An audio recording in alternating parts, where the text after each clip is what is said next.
William H. Carroll. Silver Star, the third highest medal in the country. It doesn't mean anything. Bob Sneal died for these medals. Lieutenant Pomeroy died, so I got a medal. Sergeant John died, so I got a medal. I got a Silver Star, Purple Heart, Army Commendation Medal, 8 Air Medals, National Defense, and the rest of this garbage. It doesn't mean a thing.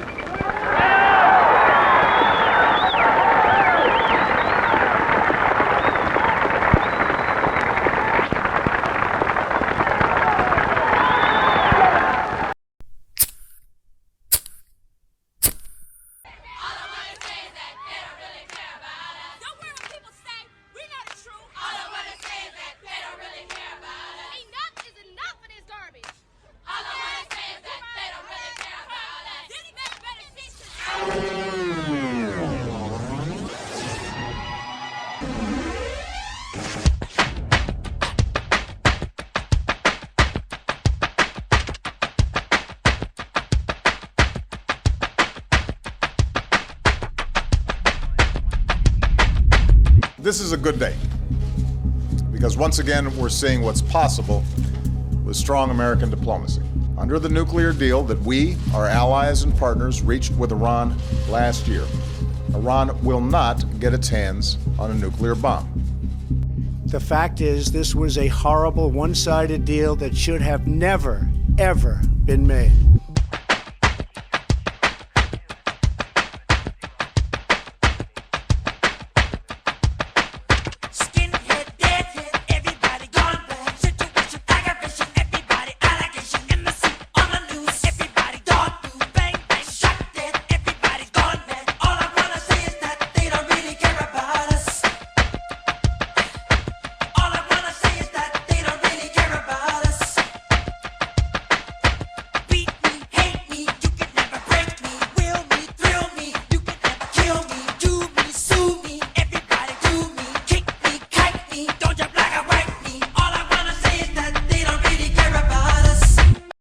Good evening, my fellow Americans.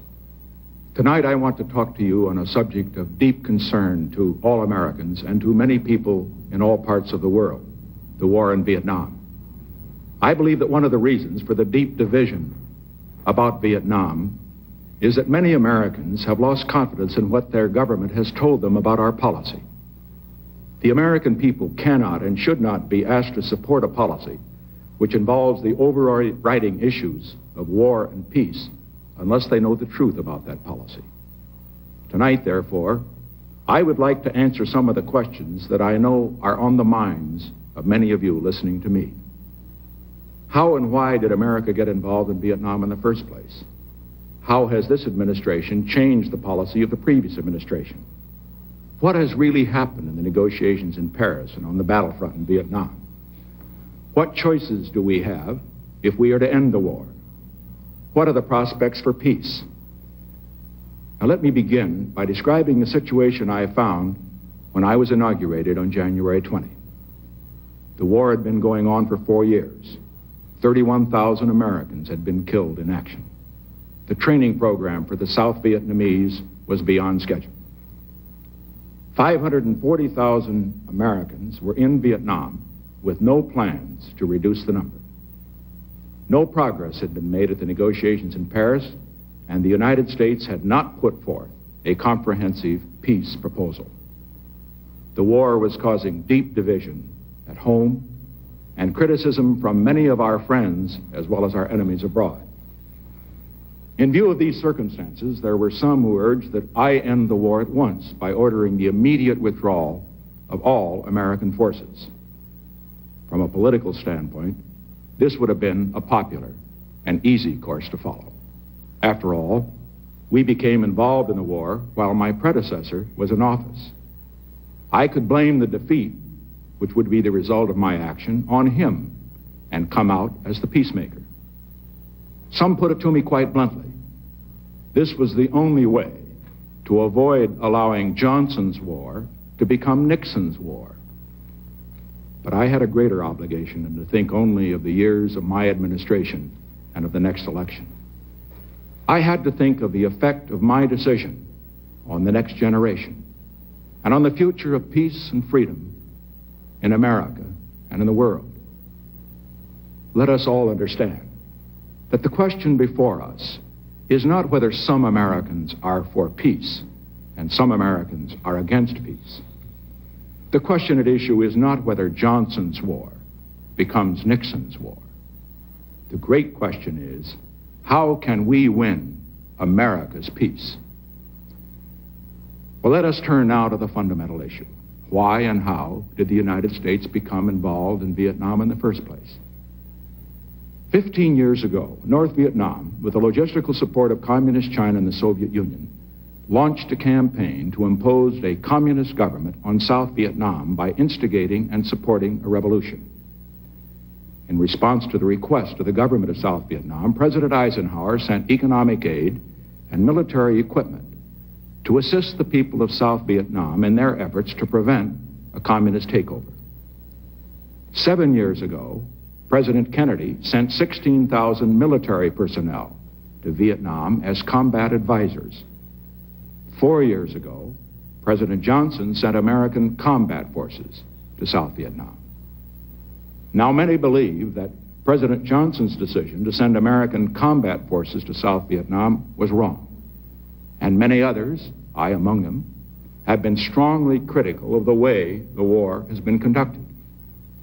But the question facing us today is, now that we are in the war, what is the best way to end it? Vietnam is not our war. We must say no. Are we gonna go? Hell no, we won't go. Hell no, we won't go. Hell no, we won't go. Hell no, we won't go. Hell no, we won't go. Hell no, we won't go. Hell no, we won't go. Hell no, we won't go. Hell no, we won't go. Hell no, we won't go.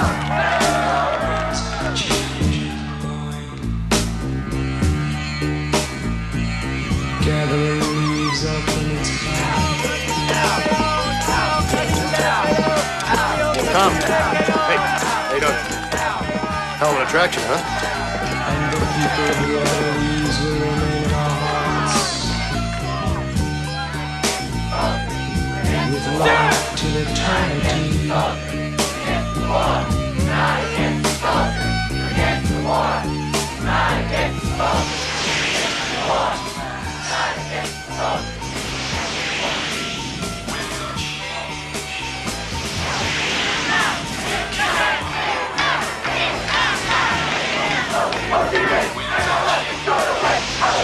Okay, everybody is back! Everybody is back! They won't hit the women! With the chicks up front, they won't hit the women!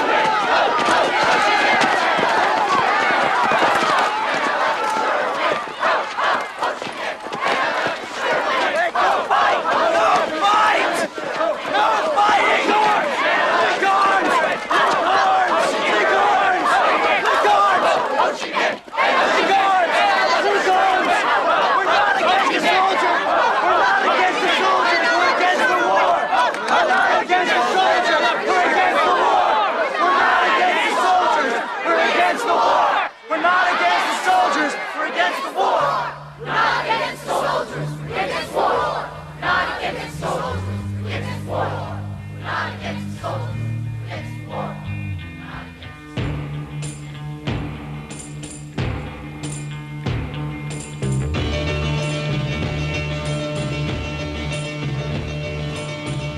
Peace, brother. We mean you no harm. And what costume shall the poor girl wear to all tomorrow's parties? A hand-me-down dress from who knows where. Not against the soldiers. We're against the war. Not against the soldiers. We're against the war. And where will she go? All I wanna say is that they don't really care about us. Tell me what has become of my life. I have a wife and 2 children that love me. I'm a victim of police brutality. No.